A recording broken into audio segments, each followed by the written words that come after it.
Welcome to the 34th Annual Saltwater Sportsman National Seminar Series presented by Bass Pro Shops and Mako Boats.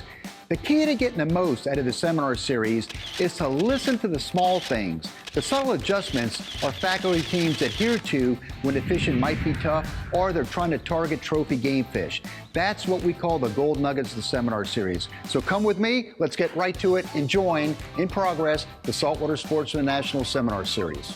Coming to you from the IGFA in Fort Lauderdale, Florida, it's the 34th Annual Saltwater Sportsman National Seminar Series, brought to you by Bass Pro Shops and Mako Boats. Now, here's George Poveromo. Welcome back to another episode of the Saltwater Sportsman National Seminar Series, presented by Bass Pro Shops and Mako Boats. This could be a very intriguing panel. It deals with king mackerel fishing, how to get the most strikes, and to also target some of the larger fish. And we're going to talk about one technique that's pretty much unorthodox when it comes to catching big kings. But first, a very distinguished panel. All the way out of Key West, the one, the only, Captain Mark Schmidt. Right next to him, the living legend himself with over 50 years of charter fishing experience out of South Florida, the one, the only, Captain Bouncer Smith. And out of the North Carolina area, a top touring king mackerel tournament pro, bottom fishing extraordinaire, and electronics guru, that is Captain David Wicker. So, Dave, you're representative of how king mackerel fishing has really evolved to the tournament sense, where everyone's using very tiny hooks, super light leaders, anything to get the bites to score the fish. You're very experienced in this. Locating kings, what's giving you a shortcut? Well, two of the major things is really looking for water temps, where the water temps are real close together. The plankton fronts, which is pretty much the same as the chlorophyll, the upwelling, that's where you're going to have a tendency to have more bait and see more big fish. I'm going to throw out here too, and you two could jump in at any one point in time, is in addition to what Dave was saying, structure is very, very crucial. It could be rock piles if you're fishing in the Gulf. It could be wrecks. It's anything that has the ability to harbor bait and game fish within the range of a king mackerel and depth zone is going to have king mackerel. And Mark, I'm going to start off with you. What are you looking for if we wanted to get together and try to catch a king over 30, 35 pounds? Well, first off, you mentioned it, rock piles and things like that, especially for us on the Gulf side. There's certain wrecks that always, or you have a pretty good shot. But I'm going to tell you one of the big things with the lower keys in Key West, yellowtails.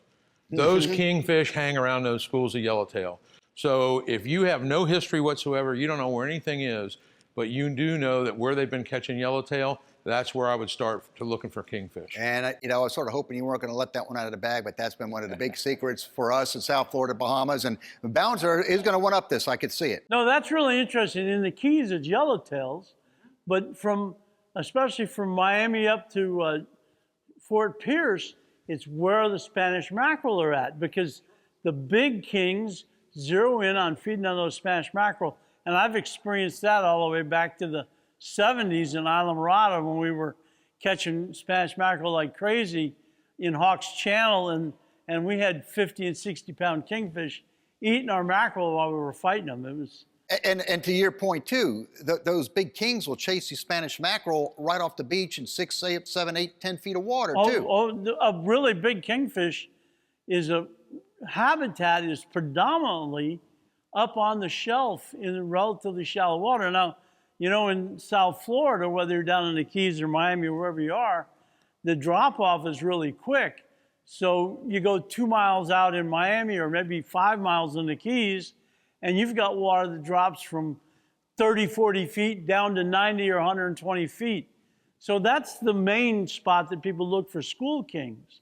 But when you're targeting the big ones, they're usually up on that shelf. Dave, let's go back, because I know that you guys in the Carolinas, you love a lot of times running beaches and finding these schools of bait. We just have a tendency to find the bigger fish, like Bouncer said, closer to the beach, usually, just within a mile of the beach. But there's a lot up our way, is a lot of menhaden, and that's the main the main thing we're looking for as far as bait goes. All right, and before I move on to something else, when you have all these schools of menhaden and different ones, what's going to tell you maybe this one's going to hold a big king versus another one? Is the way the menhaden act, or is what's the rhyme or reason here? Well, it depends on the bottom. We got some areas that's a real sandy bottom, seems to hold smaller fish, and we've got an area that's, we call it a shell bottom, it's a hard bottom, and that's, for some reason, seems to hold the bigger fish. Very, very good. One thing that I want to point out is Simrad has the CMAP Reveal, which is a high-definition bathymetric chart. When you see this, this is just like getting a Google Earth, but of the actual ocean floor itself. And if you're looking for any kind of structure, relief, or whatever, and the coverage is within your zones, you could see the ledges, the depressions and all, which help you get up to where we're going to anchor. Now, I was kind of hoping you wouldn't reveal that. I know. Everything's changing, I'm Mark. telling you what, that is one of the greatest features that they have, that they've come out with. It's amazing what it shows. Excuse me, but that's exactly the attitude you had about GPS when it came out. It was gonna ruin you, and now you've been ruined again. I'll tell you, it's great. Well, it's let's a great talk about feature. this, because I'm going to jump on what Mark said. Some of the biggest kings that I have taken have been in the Bahamas or the Keys.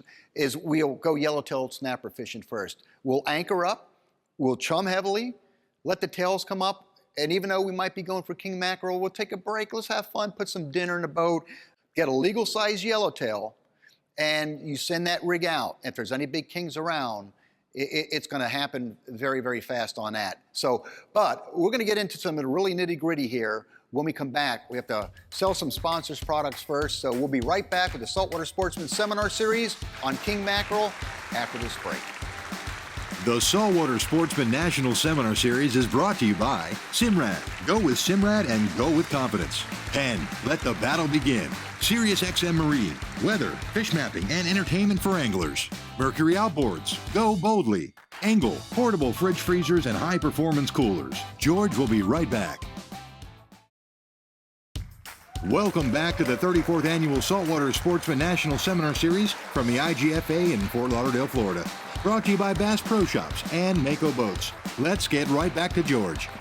Welcome back to the Saltwater Sportsman National Seminar Series, the panel, king mackerel.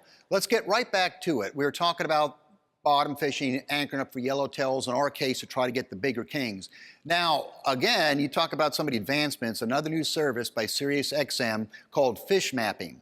They have a couple of features that relate to this in terms of plankton fronts and also plankton contours. Plankton fronts being the zones where the plankton concentrations are the heaviest, which in turn would mean the bait fish would be around, which in turn would mean the predator fish should be around. If you could find those strong fronts within the depth zones of the kings, makes a big difference. Now, talk about the plankton contours, which helped you score a big kingfish recently, Dave. I went in and pulled up the plankton contours where they were real tight. And so we decided to go to that spot. When we got there, within a matter of minutes, we had the first fish in. It wasn't a big fish, but we stayed in that area, and then we located 3 or 4 larger fish over 30. Which is amazing. It's all about trying to get to the zones of the bait. Now, here's where things are going to differ a little bit here. Now, Dave, again, you're representative of the super small hooks, the wire, to try to get the king mackerel bites. What is one of your typical live bait king mackerel rigs that you use when you're in competitions? Well, we have 2 different types that we sort of use. We have one that we call a double pogey rig. As you can see, we have 2 different nose hooks on it. They're 1/0 hooks. We have 2 number 4 4/0 treble hooks as stingers. This seems to produce a bigger fish, especially on top. We have a lot of luck with the larger fish on that. Now, what pound test wire again? This is 44-pound. Super light, and Very you're small. using treble hooks that really you could catch bluegills on. Yep, exactly.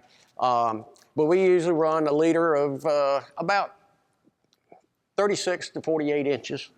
And then on the deeper runs, the downriggers, we use something like this with a little skirt over the nose. Yep. This is two number 4 strong treble hooks. Right. One we use for the nose and the other for the stinger. We use the same, about a 36, 48 inch leader on it. And then the duster that we use over the nose, it varies what color, depends on, what type of water you're in. If you're in dirty water, you want something, a little darker.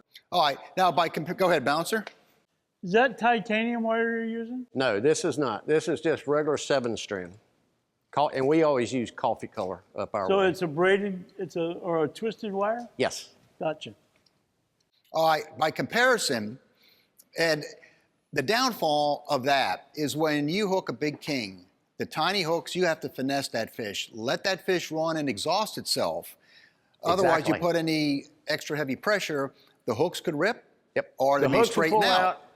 The teeth could cut through the line, but we don't horse them. We just let them run, wear them down, take it easy, and just get them to the boat, nice and slow. One rig that I always favor, and people don't really equate that to king mackerel fishing, is you bumping up to a 60 some odd pound single strand wire leader, and it's a double circle hook rig, VMC circle hook, size 4/0, maybe 5/0. You have your lead hook, then attached to the lead hook with a little swivel, and the other piece of wire would be the rear. You catch yourself a legal size yellowtail or a Spanish mackerel in that case. Or a blue runner. Or a blue runner. Even better. Yep. Or a baby bonita. Baby bonita. We could go on and on and on. The bottom line is, very important, when you're talking about this, if you're talking about live bait, and the sad thing, he's not even been in a Papa's Pilar yet, so that's a whole other thing.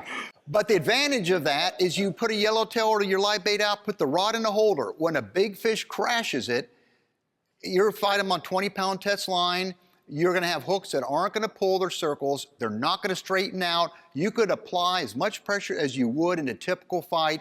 You're going to get this king in a lot faster, and in our case too, hopefully ahead of the sharks. And we still get the big kings blow up on it. And the beauty of it, leaving the rod holder, if they hit it and nothing happens, they miss it, and there's only half left, either free spool it, let that chunk come down, that king's going to come up and come back, and you get at least 2 shots at it. Most of the time, if they miss it the first time, don't pull it in, leave it there, because they will normally come back and pick it up. There's no doubt about it. Mark. There's a toothy critter that one of many toothy critters that always want to go for the tail. They're trying to cut the motor off, so they'll circle back around. So one of the rigs that we use for big kings, now for us down in the lower Keys in Key West, you've got pilchards, you've got blue runners, the legal yellowtail you're talking about. So you have to vary your setup to the size of the bait. Right. If it's only small pilchards you're fishing, you don't want a huge hook, or you don't want a stinger rig. You want to get just something, maybe a 3/0, 4/0 circle hook, fine. But if you're fishing these, if you get these gigantic, ginormous blue runners, then we're using a circle hook. What size? We're using 5/0, 6/0, 7/0, and then if you can make your stinger rig with another circle hook like you're talking about, or you can go with a 3-strong treble. And you want to hook that 3-strong treble. Some guys use a rubber band. Some guys just stick it in the skin back there in that back third of the bait. So when that fish comes by and cuts that motor off, he's got a chance of getting hooked. And hold that thought. We're going to go to commercial break, and we're going to pick it up right after we sell some equipment for our sponsors. Saltwater Sportsman National Seminar Series being filmed at the International Game Fish Association. The Saltwater Sportsman National Seminar Series is brought to you by Rapala, your best shot at a world record.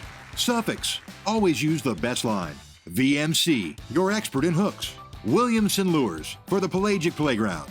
Starbright, blending technology with performance since 1973. George will be right back.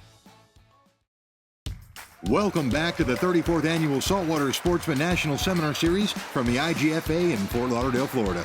Brought to you by Bass Pro Shops and Mako Boats. Let's get right back to George. Welcome back to the Saltwater Sportsman National Seminar Series presented by Bass Pro Shops and Mako Boats. The discussion is king mackerel. And I want to talk about one other item before we continue on with some of the other offbeat tactics. We talked about the double circle hook rig. Also, if you don't have live bait, don't fret. king mackerel, they're predator fish. There's been a number of times where we would set out and we would just drift. We would take a dead goggle eye, a dead Spanish mackerel, a dead ballou, hook it up to a circle hook, cast it out, free spooled out a ways, and put that rod in the holder and forget about it. Go back to bottom fishing or whatever you were doing, and just that bait floating around or the half of the bait will draw big kings to eat. Now, Bouncer, you're pulling out a swimming plug. Now we're getting away from the live bait, dead bait. You're focusing a little bit more on the trolling aspect of it. Interesting story. Some guys from Tennessee drove to the Carolina coast, and they said, we've never fished for these king mackerel, but we're going to fish this big tournament. And they asked the tackle shop, what's the best way we can do this with no experience? You got a live well? No. He sold the guys a couple of swimming plugs like this, different size lips to dive different depths.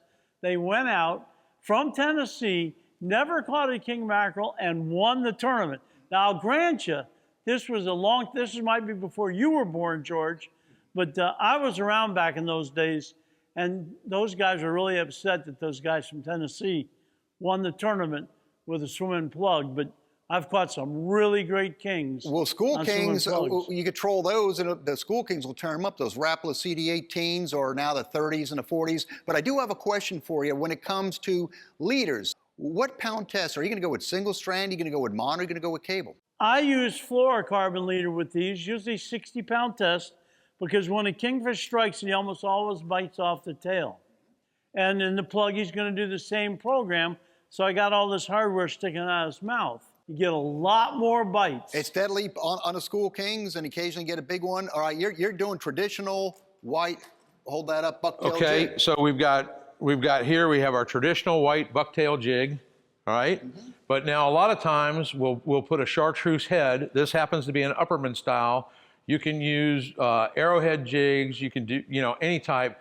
But basically when we get into the school kingfish, just a lead-headed jig, pretty much any head style, an ounce, ounce and a half, that's they're commercial fishing those kingfish with these type of jigs and making a living doing it. And get geared more for the school kings. They're more for the school kings.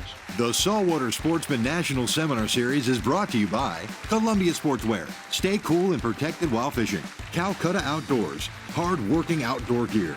JL Audio, ahead of the curve. ACR, building survival products since 1956. Florida Keys and Key West. Visit FLAkeys.com. George will be right back. Welcome back to the final installment of the 34th Annual Saltwater Sportsman National Seminar Series, brought to you by Bass Pro Shops and Mako Boats. Let's get right back to George. And now, Dave, not to be outdone, I see you with something for show and tell. What are you showing us? Whenever we can't find menhaden, we have to resort to deadbait. And it's either going to be ballyhoo or cigar minnows. And this is just a weighted head. It's a diving plug. And we'll hook the nose on the nose hook, which is just behind the head. And then we'll take the treble, the stinger, and stick it in the tail. And what pound test wire? You're still back with that light wire? I'm still using 44-pound test. And a small treble. Small so treble. your typical tournament king mackerel rig, basically, you're right. adhering to. Yeah. But we only resort to this when we don't have live bait. Gotcha. No, it's something when we talked about, you were trying to find bait schools, we're looking at wrecks to try to find where the tails are, or Spanish mackerel schools coming down the beach. What about side scanning sonar, Dave? You fished all over. What's your take? Well, the biggest thing is, there again, looking for the bait, looking for the menhaden. It's, we're out there before daylight, and menhaden flip on top. You can't find them before daylight. So we use the side scan to we just cruise the coast, we see a bait ball, we'll stop, we'll turn around, we'll throw on them, and we're out and gone. And it really pays off. Before we ever got the side scan from Simrad, it's just amazing the difference that it makes and how easy it is to find those schools. Exactly. Bouncer. Just to give you an example, what the side scan means relative to a guy that hasn't experienced it yet, you had a fish finder, you were looking underneath the boat. And the shallower the water, the less area under the boat you were looking at. Now with side scan, you're looking 100, 200 feet over this way, 100, 200 feet over that way, and you're looking straight down. And the imaging is so detailed that a lot of times you can tell what size the bait is. You can see their fins and everything else. It's unbelievable. What an improvement in ways to find bait and predators. Very cool. Mark, I'm going to give you the last shot here, your 3 most important tips to catching big king mackerel. And again, we talked the light tackle, light leaders versus the circle hooks. Give me Mark Schmidt's top 3 tricks to catch trophy class king mackerel. I'm going to say, first of all, do a little homework. Try to get a little history about are you going to go to the Gulf side? I mean, there's so many places to fish down in the lower Keys and Key West. Gulf side, Atlantic side, find yellowtail schools and big baits. And I preferably, even over a yellowtail, prefer a big blue runner. I mean, a big blue runner. Very good. And that would be it for me. Sounds good. And I appreciate that. Dave Wicker, Bouncer Smith, Mark Schmidt. That was our king mackerel session of the Saltwater Sportsman National Seminar Series. And we'll be back with yet another highly informative session. Well, there you have it, this week's Saltwater Sportsman National Seminar Series. Now, adhering to Saltwater Sportsman Seminar Series tradition, you still have chances to win door prize drawings. Simply go to nationalseminarseries.com, log on to the door prize page, just give us your name, phone number, and an email address, and at the conclusion of the airing of the series in December, we will draw for a number of excellent door prizes. Get right to it. We'll see you on the next episode of the Saltwater Sportsman National Seminar Series.